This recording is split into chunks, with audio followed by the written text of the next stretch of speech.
Welcome back. In this video, we're finally going to carry on getting into the intermediate level flags part 2. We're going to jump into these next flags, one of which was going to be the model context length, but we ended up covering it in the previous intermediate flags video, the part 1. So we're going to cover, we'll cover the -n, the change default model flag. The -n flag is the latest. You'll understand what that means when you see it used, just like I did. The change default model, the scrape URL, the scrape question flag, and the readability flag. So we're just going to get through these, and like I probably say at the beginning of every video, this should be a quick video. As long as we don't run into any problems, then this will be a quick video. So let's get into it. We can demonstrate running the fabric command with -n. This is also the --latest, the equal sign, and then if we wanted the latest 3 patterns. And this will be the latest 3 patterns, as in the newest patterns to the fabric framework. What are the newest ones, that sort of thing. And so this grabs the latest 3 patterns that were included to the entire framework. It's the best that I understand that. Anyhow, we could also do n. We could do what are the last 10 flags that have been added to the framework. And then you would get the last 10. Then we will get into the change default model. And this is if you want to swap around models for specific use. Normally, you could just go into the fabric setup and you can change the default model by typing option 13. I'm pretty sure the default model flag, its usage really is, just the -d. You don't use it in a longer command because, like if you were to do this quen, any one of the quen, if you run this, it's just going to take us right to this menu. We scroll back to the top of that. It just takes us right to available models, the Olama models, the OpenAI models that we have configured to work with the tool, and then you have to pick one. So that's how that flag works. It basically works like this, or with the long form, which is change default model. And so no matter how you use it, it's an interactive. It's just, I guess it's just a shortcut. Typing this takes you straight to doing all of this. So that's how that one works. So the next one we're moving on to, we're going to move on to the GINA flags that involve the GINA models. And they are the U and Q flags, the scrape URL and scrape question flags. So if we input fabric -u, the U can also be the long form scrape URL with an equal sign. And let's do, we're on Daniel Miessler's website. We'll take this and we'll input it here, and it's going to process this. And you see that we get, scrolling up to the top of it, right here, we ran the scrape flag, and we get all of this. I'm just trying to scroll slowly so you see the extent to which it processes the content of this page. It does a really good job. And if you stay under, let's refresh this page. If you stay under, according to the parameters set in here, if you come to this down to the bottom, if you go through the API link at the top here, and it just scrolls you down to this section, and you click on API key and billing. If you have your API key set into the tool, wrong flag, set into the tool by going into number 17, and it'll show my API key, so I'm not going to do that. But if you type in option 17 here, it would take you to where you input, just paste in your API key, and you have this entered. It'll be set to use it if it needs it. So clicking on this API key and billing, you'll see how it uses your keys and what you can upgrade. And this tells you that I still have 1 million tokens left, even though I used the flag here. Even though I used GINA, it didn't use up or burn any of the credits or the tokens, because if you scroll down and click on this, understanding the rate limit, and the U and Q flags use these 2 reader features. And if you scroll over, you see right here, without an API key, you can have up to 20 requests per minute. So if you were using scripting, you could really burn through, scraping a lot of pages as fast as a script will run it. It'll run it many more times than 20 in a minute. It could be hundreds. And so with an API key, if you go over 20 requests per minute, it's going to automatically jump over and start using up the tokens or credit tokens from your key if you start getting over this 20 requests per minute. And seeing as we didn't do more than 20 requests per minute, we just did 1 request, it didn't start using up our credits. Now, you'll see here that in the next flag that we're about to do, which is the Q flag, where we run a search, a web search, the description of the functionality that we're going to be using, search the web and convert results to a friendly format. It doesn't have any free credits to use up if you keep it under a certain request per minute. And so with our normal key, it's going to limit us to 40 requests per minute, and we're only going to do one. And you'll see as we scroll over here, here's something to keep in mind. Every request costs a fixed number of tokens, starting at 10,000 tokens. So at 1 million tokens that they gave us for free, we're going to be able to run 100 requests total before we use up the free credits that we were given just by signing up for the API key. So 1 million tokens, you don't get like 1 million free requests or even a couple thousand or 1,000. You're going to get about 100 free requests. And that's if the request doesn't use up more than 10,000 tokens each request. Just so you understand how that works. Now, there's other functionality here that does come free with GINA, which would be the deep search. You can get up to 2 requests per minute for free without using up any credits. This is something that we really want to look into, but I don't believe it has any functionality built into the Fabric tool for the deep search, at least not yet. And then there's also the segmenter. This isn't built into the Fabric tool, at least not yet, but you can get up to 20 requests per minute using the segmenter. And that's really just breaking the payload or the overall tokens of any one payload, breaking it up into smaller chunks so that your LLMs can handle it better. And that, you can use that. I'm sure that this is a very automated and nice way to use it, but that can also be done with some other built-in functionality on Ubuntu. Specifically, I believe it's part of the GNU core utilities. There's the split and there's the C split. What these things do, and we'll get into them in a future video. You can look into them on your own if you're not patient enough to wait for whenever that video is going to happen.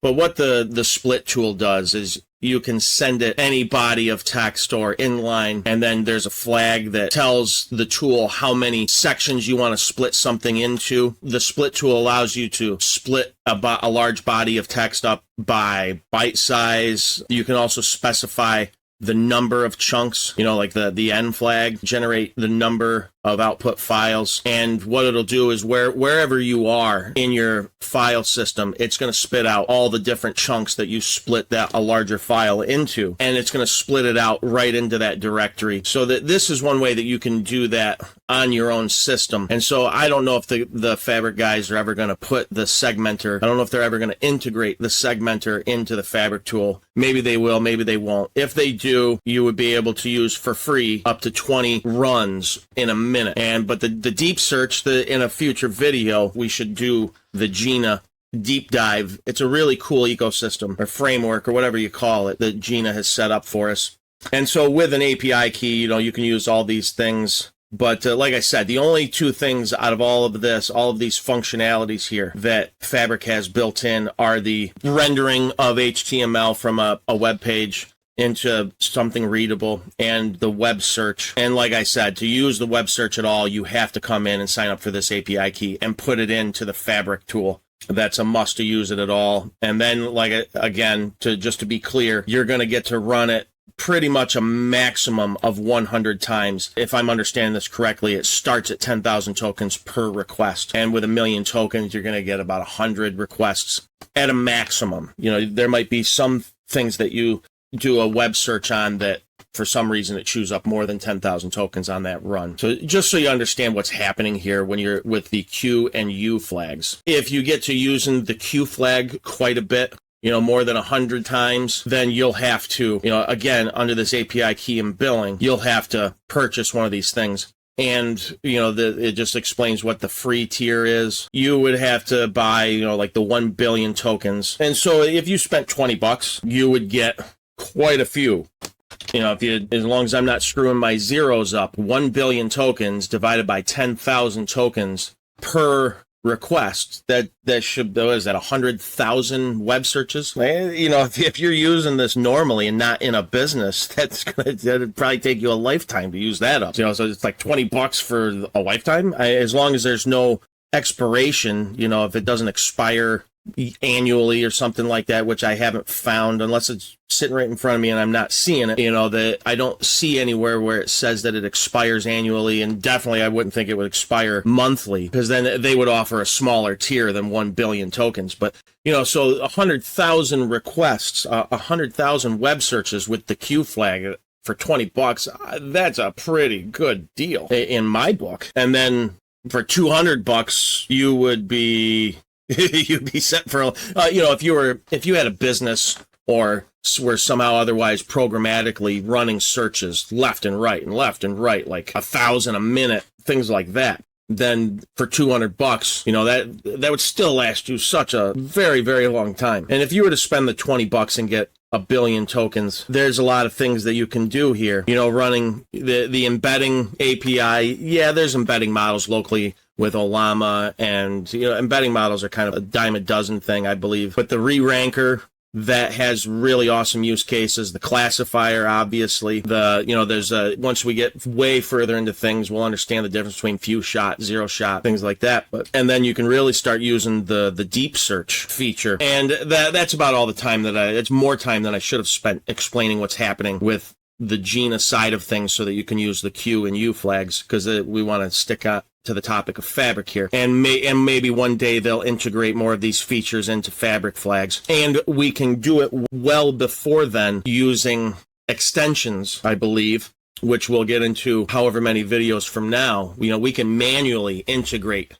We can build and register extensions that integrate these features if you go ahead and spend the $20 to have a heck of a lot of credits, tokens to use up with GINA. But without deep diving and showing you how to use GINA, I just wanted to come in and through their website and explain to you what it's going to cost you credit-wise and or money-wise, and how the segmenter, if I'm understanding that correctly, if I understand how the segmenter works, because it's another one that you get for free, but not integrated with the Fabric tool. But being free, what does it do, and how you can accomplish the same functionality, which we'll cover sometime in the future. You can accomplish that functionality just with the split tool or the split command on our Ubuntu system.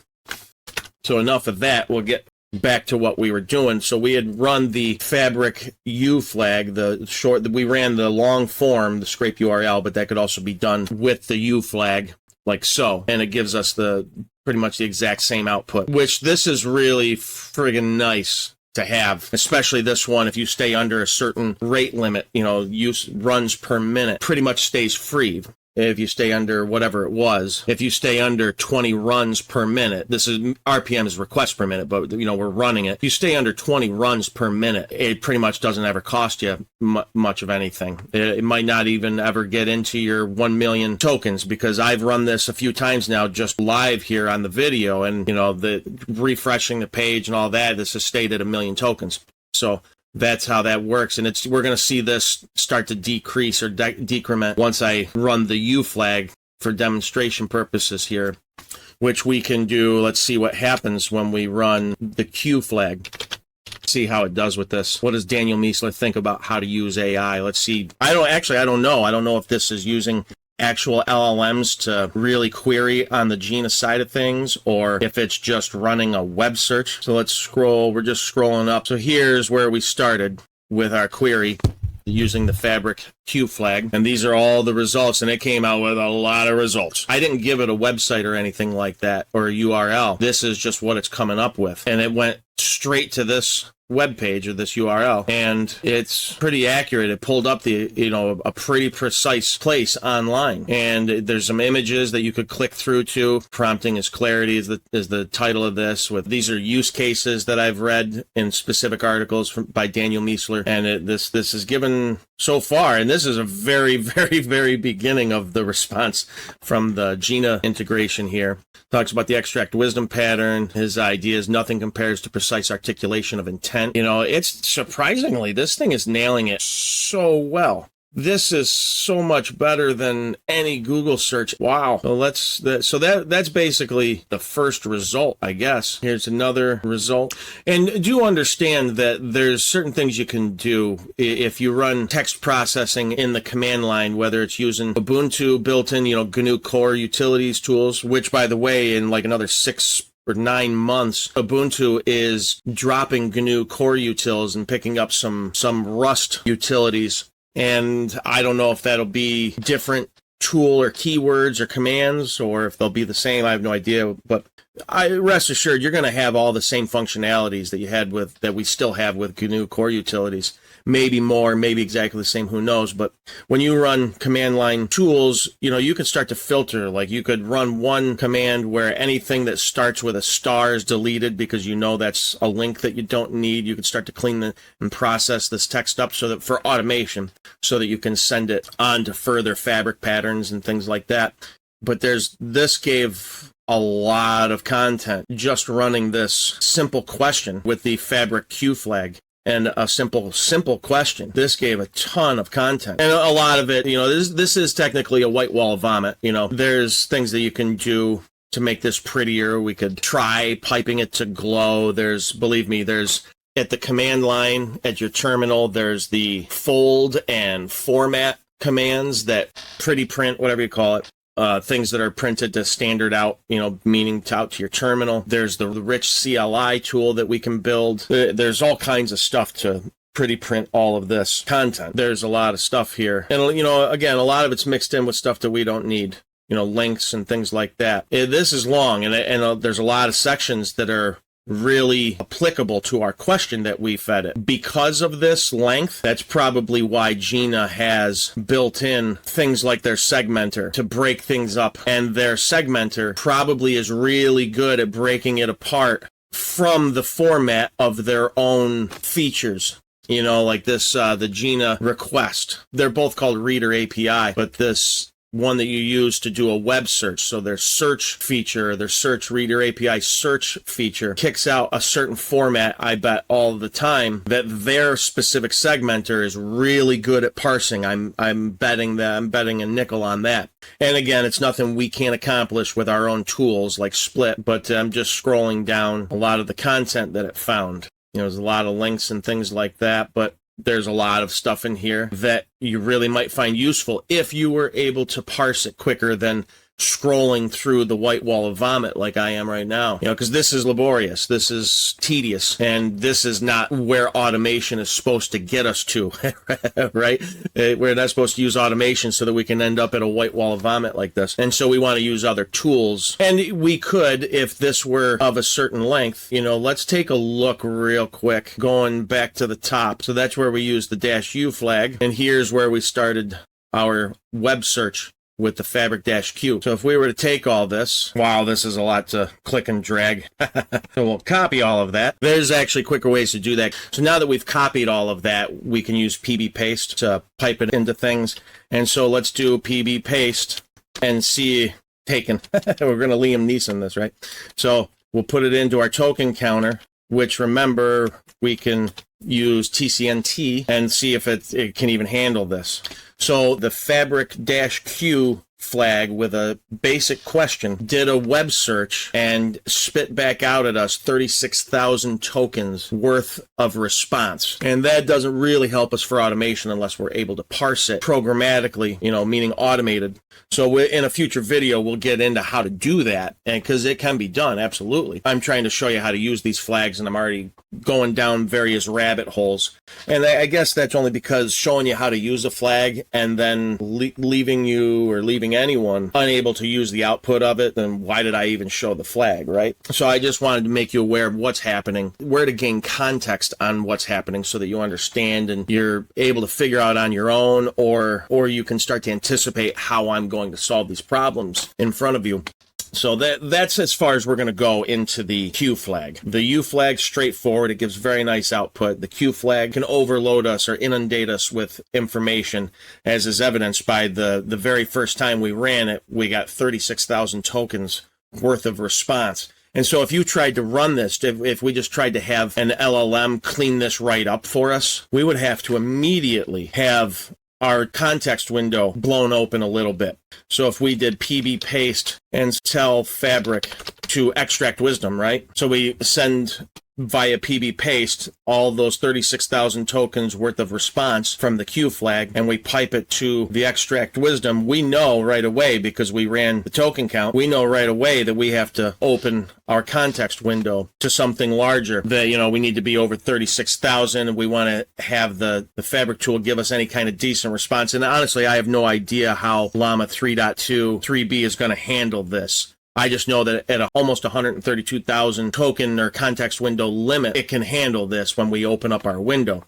So I'll put this at, say, 40,000, and we'll see what kind of response we're able to get from it. See if it can clean this up for us and how well it can even clean it up. Also know that knowing what kind of tokens you're going to chew up, if you're currently hooked up to the OpenAI keys and one of their models, you have an idea of how many tokens you're going to chew up, because with the OpenAI keys, you're paying for credits. And so any one request from, say, the Fabric Q flag and a web result from that, you know, you can chew up 40,000 tokens in one go after sending this to it. And this has taken it a little while.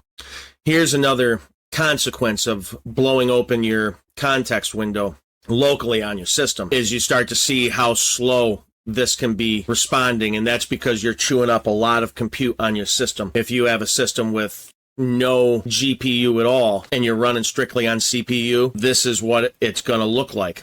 And this is actually with a Ryzen 7. I think on this system we have 8 cores or 16 threads, and so you can get some decent responses. You can get decent inference compute on those systems, and this is what it looks like when you blow open your context window to, say, 40,000 tokens, and you're using that entire context window pretty much. And you see that it's still, it labored. And so Llama 3.2, even though it has this enormous context length or context window of 132,000 tokens, that doesn't exactly mean that it's the best. And you know, Mistral 7B or DeepSeek, those would be models that we would really like to use on something like this. If we go to Ollama Show and then Mistral 7B, I just want to see it has a context window maximum of 32,000 tokens. So we'd hit that upper limit just with the search results that we have, the 36,000 tokens we have in PB paste. So we can't even use that model unless we break it up. If we were to do the DeepSeek R1 8B model, has 132,000 tokens, and that's because I happen to know the 8B model is built, the DeepSeek model is built on Llama 3 something, and the 7B model, the DeepSeek 7B model, is built on Qwen. Yeah, it's built on the Qwen architecture, and that also has 132,000. So those two models could handle it. And again, that's far enough. I'm going way too far into making all this work. I'm supposed to be showing you how to make it work in terms of running the Fabric flags and what type of output you're to expect from these to make learning these things more comfortable by being able to watch it in the video. I keep going too far into all of this, and I need to move on. So the last flag that we need to work with is the readability flag. What this readability flag does is kind of close to what the U flag, using the GINA feature that's built into the U flag. And what this does specifically is it takes any HTML or HTML document or HTML script that you feed to it, and it just renders it into a human readable format. So let's say that we want to take this web page, which we've used before in the Fabric-U flag. Let's say we take this and we want to put it straight into a command using our PB paste tool to Fabric readability, except we have to spell PB paste right. So it's taken all the HTML that we're stripping off this site, all the code that builds this page before it's rendered in our web browser, and that's what we're sending to the Fabric readability flag. And we get this is pretty good. You know, let's be honest, this is really good. And you can also do it locally. You know, if you have an HTML file where you're building something and you just want to, without having to render it, you say, oh, you know, I was working on this thing. What do I even have in this file? And you just need a quick description of what is in an HTML file locally or otherwise, from anywhere. You know, this readability flag is pretty dang neat. And you can also then, PB paste anything. There's other ways to send it, inline or otherwise. And then you could also pipe this to other Fabric commands, yet again, or to other system commands. Most people would probably immediately want to compare this to the U flag, and you'll see that sending the same HTML from the same URL, this readability flag is not quite as nice as the Fabric-U flag, right? If you're trying to PB paste and run it to the Fabric-U flag, the U flag only takes something in line. If you're running -U and then you put a website or a web page, if you put a web page, you can't pipe to it. Like if we say we have a URL, we have this one copied to our clipboard, and so PB paste is going to pipe that to the Fabric-U command, and it doesn't work. If you want to make that work, you can put in this, and this is something you do if you know a bunch, if you're into a lot of other Linux command line, the terminal and the system functionality, and you're doing things in there a lot, you're going to learn real fast that when you have a tool or a command that can't take something from standard in, meaning you can't pipe to it, it can only receive things in line by typing the command and then inputting it as an argument. That if you remember back to building our token counter, we had to build in both of those functionalities to the tool using the argparse library from Python that handles taking in arguments, meaning the command and then an argument passed to it. And then we had to add in secondary, we had to add in the functionality for it to accept standard in, meaning from piping things to it. And so the Fabric-U flag, it doesn't allow for accepting standard in. You can't pipe to it. And to get around that, you would just pipe this to xargs, and then xargs acts like it's an argument. Whatever you've passed to it will act like an argument, as if you would type something here and then passing into it. So you'll see that this should work. And you see it does. It's just a curious little thing that you will find. Believe me, you're going to find that useful, the little xargs trick here. It's not a trick. It's what xargs is made for. So that's enough of all that. Remember back to the beginning of the video where I said it's going to be a quick video unless we run into a problem. Yeah. I know. So we'll see you in the next one, okay?